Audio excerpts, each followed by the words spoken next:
The best way to learn from your mistakes is seeing them for yourself and seeing good examples of bad mistakes. A lot of the most common design mistakes that I see can be easily fixed through fundamentals. Now, if you're someone who's going to skip past this video because you think that you're the bee's knees and you think you're better than most people in design, I would suggest not skipping past this because you've probably made this mistake before and you probably will again. Design is all about learning. So today I'm going to go over some of the most common design mistakes, not just logo design, but common graphic design mistakes. This video is brought to you by NordVPN. So with the help of Google, I'm going to illustrate some of these design mistakes in an exaggerated form. I'm pretty sure these are designed to be exaggerated. The first most common one is too many fonts. How many times have you seen a layout or a poster or even a book with too many fonts and you just know it's too busy? Design is visually communicating with someone an idea or where to go, like a direction, or conveying an emotion, or trying to convince someone. Good designers are able to convince people very easily, and bad designers, they do the opposite. They do the exact opposite of what they're trying to do. So this image here, there's a lot going on wrong with it. Now, as you see that there are many fonts in there, and the only good thing about this piece of design is that it's got the word sale on there.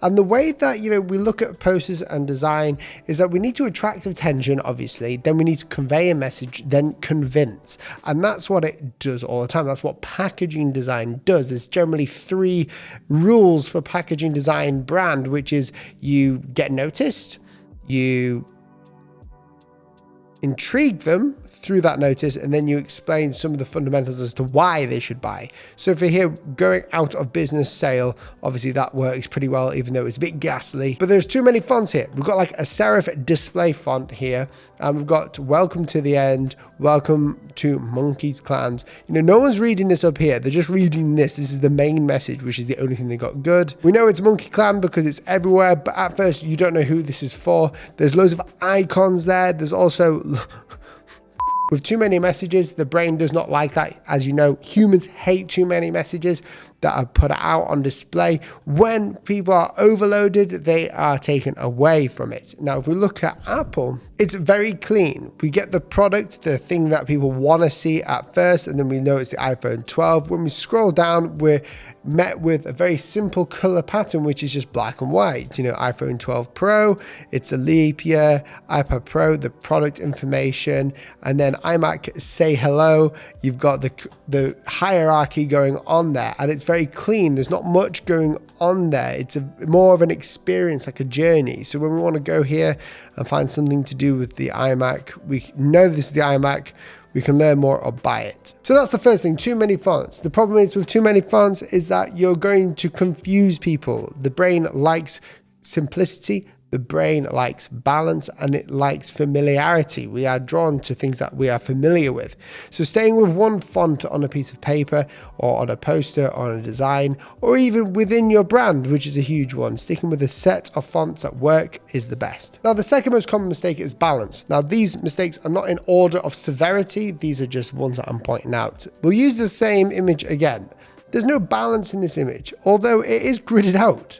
Surprisingly, you can see over here, we've got like a grid there. We've got all this information on this side. So it's kind of got like this rule of thirds going on here, which is strange. If we look at this ridiculously bad one here, which is hilarious. On the left, we've got a bad idea, and on the right, we've got the good one. Obviously, it's taking the mick a little bit, but balance is huge, and we get balance through gridding. Now, if you don't know what a grid is, I've got a video which I'll link down below in the description explaining about grids, keeping order in design, keeping consistency, and allowing you to choose places for assets in the design without having to wonder where they are. It just lets you choose them based upon the grid. Now, balance is basically like the symmetry of something. If my face was a bit lopsided, which it wouldn't matter if it was anyway, you would say that it's not very balanced. A balance is having something similar on your other side in weight or in color or in statute. So anything that's balanced works correctly. Now, the humans are drawn to balance, and how do I know this? Well, we're drawn to symmetry. Our bodies are symmetrical.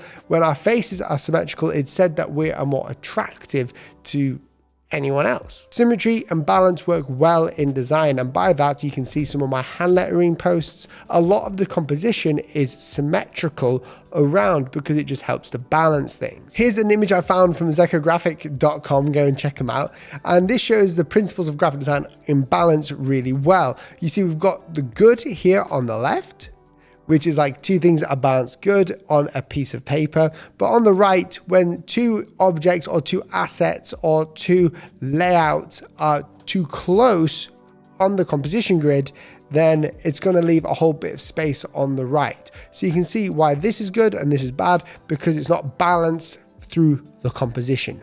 So when you're working, make sure you keep things balanced. Make sure that you're using either symmetry or balancing techniques, which you can search on my channel as well, to gain a good balance within your design, whether that's poster design, logo design, web design, hand lettering, anything, it needs balance. I'll give an example for balance as well. You can see here I've got this logo that I've used in a prior video and it looks fairly balanced. Now, the reason why this logo looks balanced is because obviously if we were to draw a line, or if we were to, go ahead and create something that just covered half of this shape and we were to copy the shape over to the right, it would be exactly the same. Because it's symmetrical all the way down through this line that we've got going on, our brains only have to look at the left-hand side or the right-hand side of what we're looking at, so it works less hard than it would need to. The next common design mistake is obviously space. Now, space is a huge concern in design because we use the space of our boundaries. By that, I mean the space of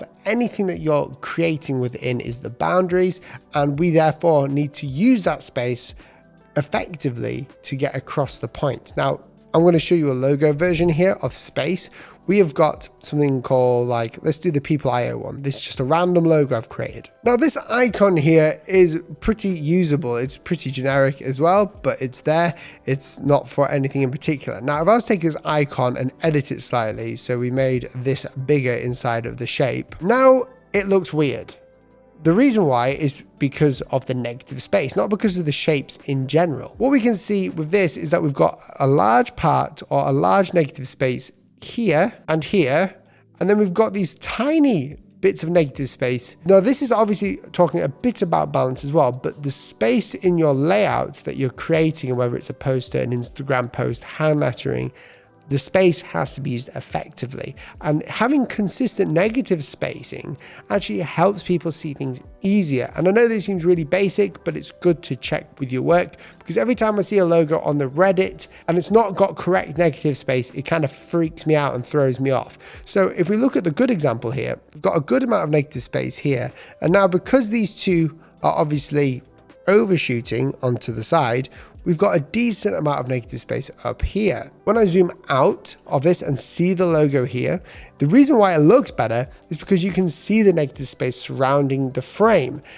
On this one, however, you cannot see it, so it becomes illegible. You can't recognize it and it looks unprofessional. So a common mistake I see is that in negative space. Now in my subreddit, I've just critiqued this one here, but I'll show you here, and I'm guessing they won't mind. But this logo here is a good example of a common mistake I see, which is obviously we've got a lipstick here and we've got some negative space lines, which work very nicely, might I add. This logo is great. But the problem isn't where you see it, it's where you place it. Now, when this logo is scaled down very small, as you can see here, it now looks fuzzy because the negative space lines do not differentiate the positives because they're not wide enough. So spatial awareness in negative space is huge. An example of good spacing is here, where I show you in one of my pieces of work. This is what Adobe wanted me to do for one of their Make It Happen challenges. So you can see that video. Again, I'll link it down below. And this is supposed to be like, a brand packaging for a new coffee company. So this is like the actual packaging, and then I bring it in, blah, blah, blah. Now, the reason why it looks a bit strange in the spacing here is because it's in a grid. And what a grid does is it allows you to move the design